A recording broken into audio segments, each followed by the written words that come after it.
আমরা শিয়ালের মুখ থেকে খাবার ছিনাই না বাঘের মুখে দিয়ে দিছি। বিষয়টা এরকম হয়ে গেল। কীরকম হইল যে বাঘের মুখে এইভাবে এনে দিলাম। আমরা যারা জুলাই যোদ্ধা ছিলাম, যারা জুলাই যোদ্ধা করছি, আমরা জনগণের একটাই ছিল যে আমরা আগে ভোট দিতে পারি নাই, আমাদের ভোট রাতে হয়ে যেত। আমরা আমাদের ভোটের অধিকার নিশ্চিত করার জন্য আমরা একটা আন্দোলন করে জুলাই যোদ্ধা হয়েছি। আমরা একটা সরকারকে পতন করছি। এখন পতন কইরা একটা দলের বাদ দিয়া এখন আবার জন্য একটা দলের মধ্যে আসলো ক্ষমতা। আসার পরে দেখলাম কি, এখন যে শিয়ালের মুখে যে খাবার ছিল এই খাবার এখন বাঘের মুখে বাঘ এখন খেতে চাইতেছে কি, যে আগে তো আবার রাত্রে বুড়োই তো আমরা জানতে পারতাম, রাত্রে বুড়োই তো আমরা জানতে পারতাম। এখন তো দেখি যে দিনের দুপুরবেলা আমাদের সামনে ছুরি চালায়া বোর্ডের মধ্যে নিজেরা ঘোষণা দিয়ে দিতেছে। এটা কিরকমের ঘোষণা?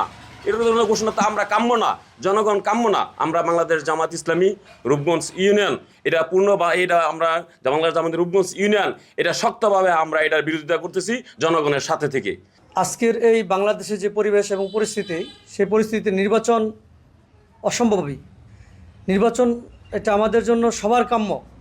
আমরা বিগত সময়গুলোতে 5ই আগস্টের পরে আমরা রূপগঞ্জবাসী ইউনিয়ন পরিষদ থেকে যে সেবা পাওয়া উচিত সেটা পাচ্ছি না।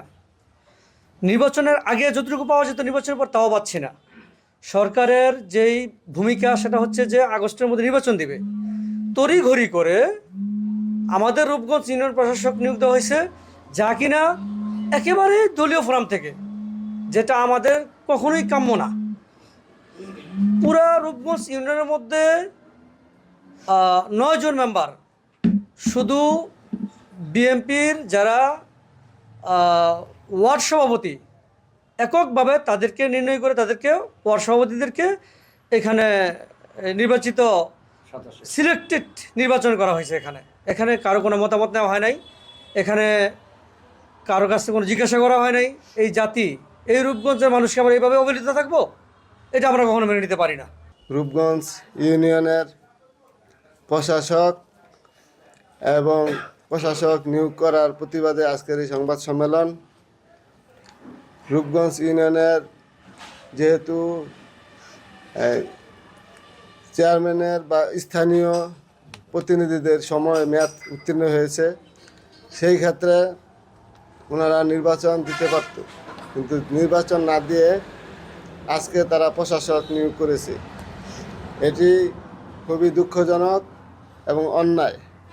এটি রূপগঞ্জ ইউনিয়নের জনগণের মতামতকে উপেক্ষা করে এই প্রশাসক নিয়োগ করা হয়েছে। আমরা এর তীব্র প্রতিবাদ জানাই। অনতিবিলম্বে আমরা নির্বাচনের দাবি করছি।